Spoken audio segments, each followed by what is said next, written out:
Hi guys, so today I'm going to be showing you my top 3 favorite indie tarot decks, which was uh, probably the hardest um, to choose for me because obviously if you're going to spend almost double the money on a deck, it's because you're very attracted to it and there's something very personal about it. So I narrowed it down to 3 though. I did manage. It was tough and I actually could have easily done 5, but some of them like the Gift of Life tarot was already in one of my favorites videos. I think it was like one of my favorite beginner decks. Then I also had the Tarot of Physics, which I did not choose to include because you can't get it anymore. So I felt bad. But just know those would be my honorable mentions. All right, let's get right into this. Okay, this is the Not So Mystical Tarot, and I will of course link below. Um, this was one of my first decks actually. I would say like one of my first 5 maybe. Not to sit here and think about it too long to not waste the time. That would be my best estimate. It was one of the first 5 decks I had. And it's I didn't really I think at first the images were too maybe like obscure, but then they also aren't. It was very like the moon card, for example. It's not typical, you know what I mean? So it was a little difficult in the beginning, but once I got over that learning curve, it's actually one of my most direct decks, like up there with my Rider-Waite-Smith deck. And it's amazing because it's not a clone and it can still read so clearly, which is extremely hard to accomplish. Sometimes by on no part of the creator, but just as a reader, it's hard to do that sometimes. So this is my go-to. This was the first deck I started reading jumpers with. It was very talkative. It still is. Even just now when I was getting the deck um, off my shelf for the video, I was just interested in like a little not really an I guess like a little deck interview card, and out popped like the Page of Wands like right before I'm about to make this video, and then the High Priestess, which was like my relationship with this deck. So I mean it's like a really good old friend. You know what I mean? Like that one that you like no matter how much time has passed, you can always pick it right back up again and it's like nothing it's like nothing ever happened. This is also my favorite 10 of Wands out of all my 10 of Wands.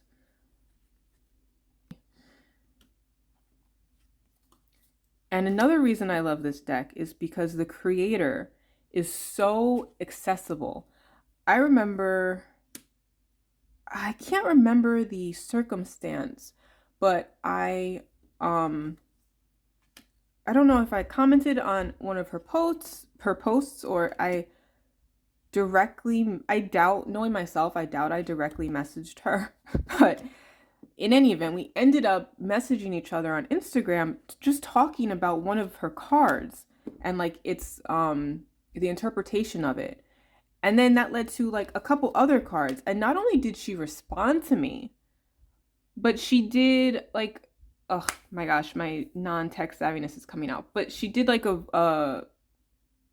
she recorded herself and sent it to me in like my DMs on Instagram. Like it was such a personal conversation to have with somebody who created something that you love and that you cherish so much, that it just makes it that actually I think this was one of the cards that we talked about.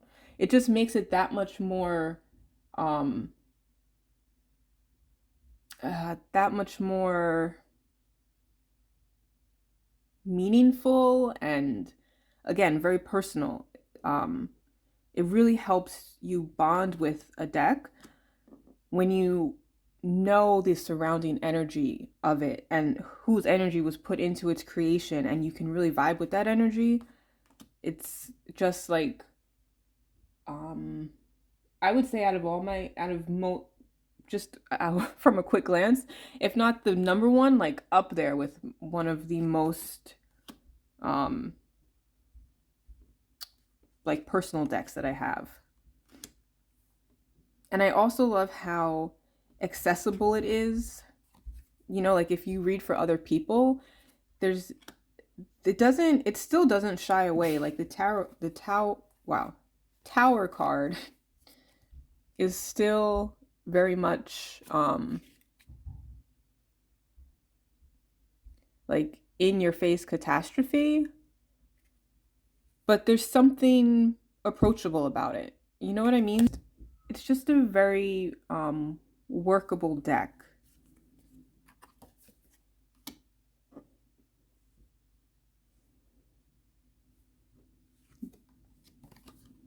I kind of like to think that if I had a sister, it would be this deck. So, love this Knight of Wands too. I also like decks that make the court cards, um, you can feel them as actual people, not just as energetic ideas. Like this guy, I mean, even though he doesn't have distinguishing facial features, which is, you know, how our brains work, um, that's it's how we identify each other. And yet it still feels like even without that artistically, you could go up to him and speak to him as a person and kind of relate on a human level, even though he's not clearly humanly depicted in the card, I guess is what I'm trying to say. Versus like some decks have very clear human depictions on their court cards, and yet it's like a wall between the two of you. I'm sure you guys know what I'm talking about. Let me know down below if you have any decks like that, because court cards are a major selling feature of a deck for me. I mean, sometimes I'll overlook it, but if you have like a really great court system in your deck, I'm sold. I also love, so like reading for real life, right? Like not like a spiritual sort of reading. When you need court cards to well represent people. I love how your knights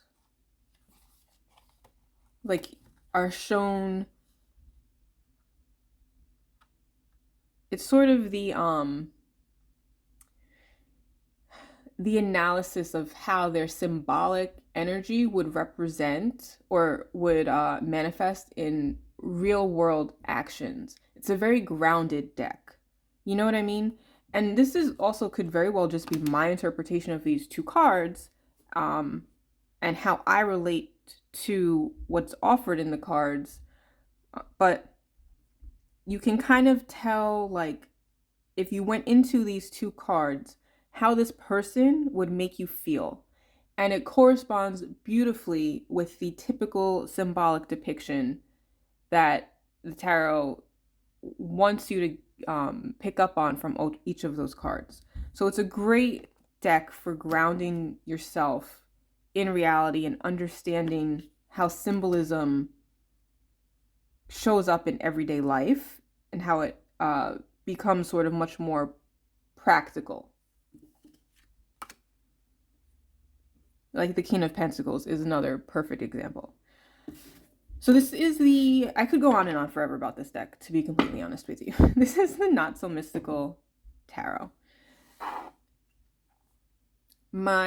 Or at least the second out of the three is actually let's do this one first, because this is a deck that very recently you saw when I did my shadow work video.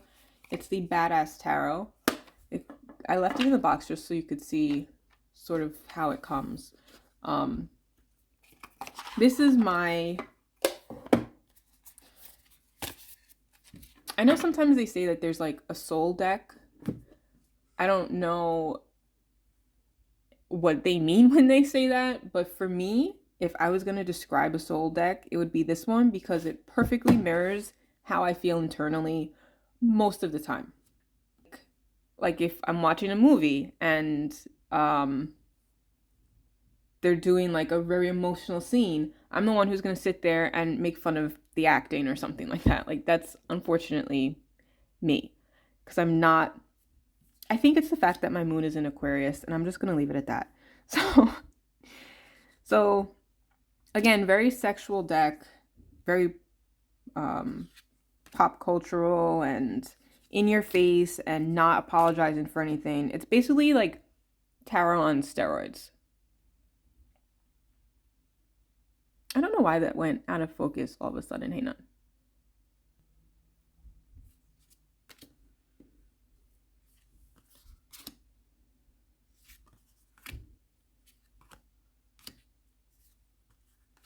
I love that Ten of Cups. I tend to like things that kind of have aliens in it. The Emperor card. Again, just very like in your face. There's no, it's extremely symbolic, and yet also it's so like there's nothing really esoterically symbolic about it, which is what is fun to read with.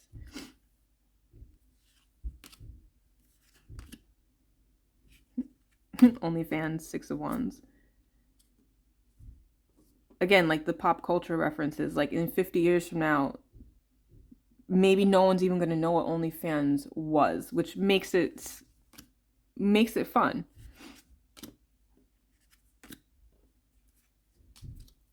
Love this Eight of Pentacles. The Death card. It's just a really fun deck. Fun and painful, which is kind of my thing.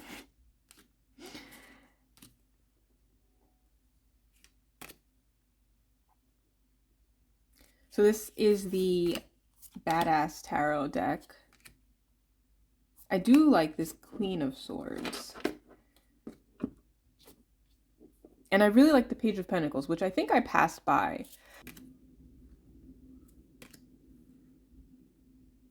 I also really like that King of Pentacles. Okay, in hindsight, I might have to take back what I said about the court cards now that I'm sitting. This one is a little, like the Queen of Wands, which I love. But the Queen of Wands has always been a little less obtainable for my understanding until I associated it with Sagittarius, and I have a very good friend who's a Sagittarius who is the Queen of Wands in the flesh, and then I understood it better. But it's still sort of something I have to reach for. So if you have that relationship with some court cards, some of these cards might not help you understand them better. But like I said, once you get to know the deck and the humor, then it's there. So there's that. But yeah, looking through the deck, I did realize actually I spoke too soon about the court cards, and I just had forgotten what some of them looked like because they don't come up that often. But I mean, I kind of love them. Number 3, or the third of 3, not necessarily number 3. This is the Banksy Tarot, which I just got. Pretty sure you can still get it. When I bought it, I got it from the creator's Etsy site, and it was low enough where it was telling you how many were left, but it wasn't like one. So there's that. I love this deck because I guess the same reason I love the Badass Tarot. It really challenges you, but this one challenges you less on a personal level and more on like a social level, which is sort of the same thing. Like how we relate to the world says a lot about us as individuals. I think it's a great deck for shadow work. Like if you look at this this would be the Four of Wands. You have the traditional happy family outing, but then you notice like the lack, right? And it's very much a deck that shows you what a good majority of the world experiences while you're experiencing the opposite. So it's very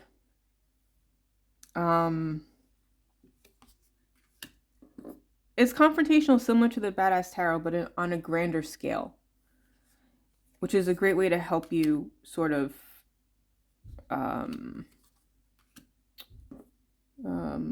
confront yourself. Like maybe you're the shadow living in your 11th house sort of thing.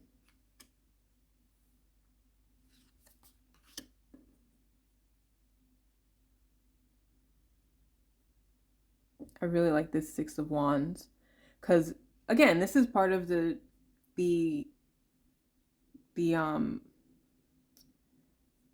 artwork of Banksy that you see often. It's supposed to make you feel uncomfortable. So even with the Six of Wands, where we might get this card and think like, oh, I'm gonna be like publicly victorious and everyone's gonna finally recognize my efforts, and it's gonna feel so good to reach that place, right? Because that's sort of what you've been striving for. And then you have this Six of Wands just telling you, like, you know, what's the point of what you're doing? Is it really meaningful? Or are you just prescribing superficial meaning to it to make yourself feel better, basically, about where you're putting your energy? So it's definitely, it seems very, I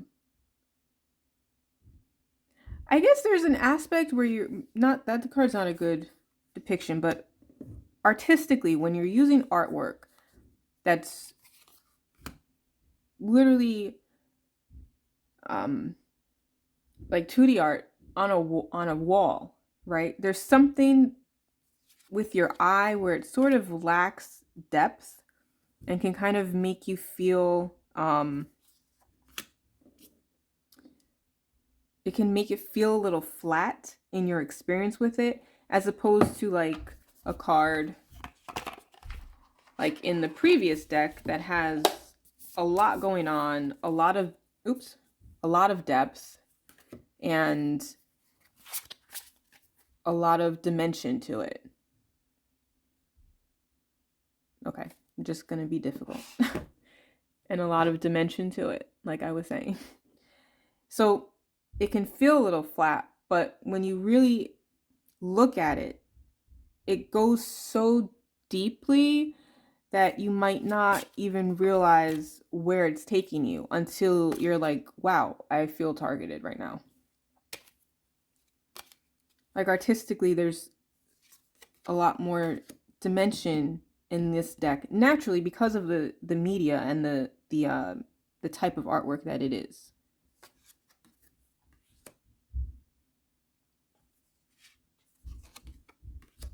So maybe that's another reason why it's very shocking, because you don't expect it from artwork of that style, which is just a testament to the level of experience that Banksy takes you to.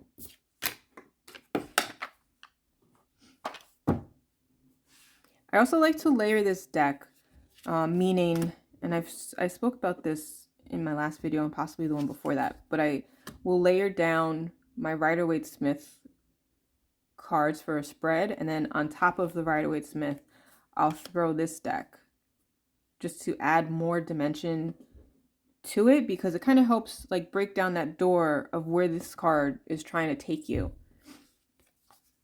I like to say that the Rider-Waite-Smith is a nice sort of I guess butler. I'm thinking of like the Addams Family and the guy who would open the door. Or am I confusing that with the Monsters? As a kid, I always got the two families mixed up, but you guys get where I'm going with this. Like, he's the first person you see there, and he opens the door and like he lets you into like this world beyond what you could believe. Like, the Rider-Waite-Smith does a really good job of that.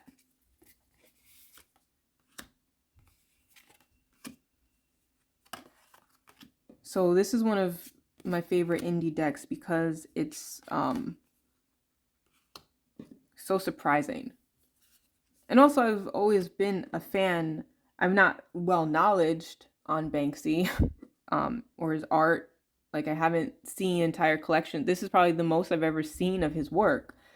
But in this context, I mean, I just love it. I really do. I liked his work before, but this introduction to it just makes it just hits so much harder.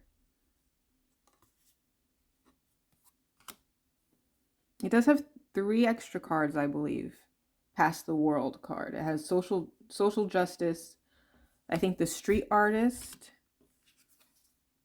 and I honestly can't remember the third one off the top of my head. I might have passed it already. You guys might have caught it, and I might have completely missed it.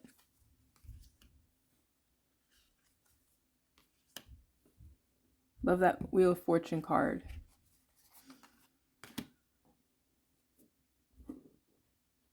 I like that King of Cups because it reminds me of like a husband coming home, you know. Obviously not specific to the husband role, but when I identify with it, it would be a husband, and so that sort of puts me in that state of mind. And I like using my King of Cups and my Queen of Cups as my my sort of long-term relationship cards emotionally, versus like my King and Queen of Pentacles are my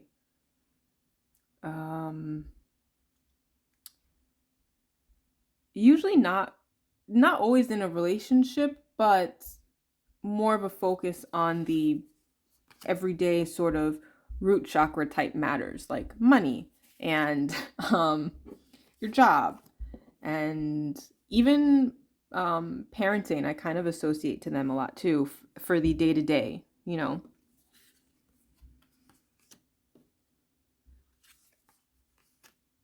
I also love the red touches in this deck, like it's, I guess, gilded or edged in red, and then you have on the back the little balloon hearts. And not in every card, because that I would not like, but in cards where there is some sort of pop of color, it's usually red. But again, not in every card. So I don't like decks that only use one color and then they're black and white, or they only use 5 colors. Like, I really don't like that. I don't know. It's just aesthetically for me, I don't find it pleasing. So again, this is the Banksy Tarot. We'll leave the link below. Oh, I like that Empress card too. It's so nice doing these videos too, because, you know, when you're working with a deck, you don't see every single card all the time. And you might actually very often see the same third of the deck every time you pick it up. So you don't always get to appreciate the deck as a whole, or you know, the cards that you aren't always called for you. So it's nice to sit with a deck and appreciate it outside of a reading. That's great. And that's it. Those are my 3 favorite indie tarot decks. So again, I just love working with the originality of these decks and the love that the creators put into it. Like, to sit here and look for an artwork for every single card that's, you know, not always readily available on the internet. Like, you have to put a lot of work into that for someone who's doing an indie deck, and it's not like being mass produced or backed by like some big publishing company. It's very much appreciated. And it's just great to work with something that has that much and that sort of energy in it. So, nope, and here, perfect ending. This indie tarot deck with one of the original cards. Love that. All right, So I hope you enjoyed these decks as much as I do. And let me know down below if you have any indie decks that you love working with that you don't see that. Some indie decks might as well just be mass market at this point because everybody has them and is using them, and it's like a beautiful, um, sharing of energy that it's become so popular. But some of them aren't as popular yet, and so they still feel very intimate, you know? Share them down below. Not to promote my consumerism, but I do love to like watch flip through videos. Thanks for watching, guys. See you next time.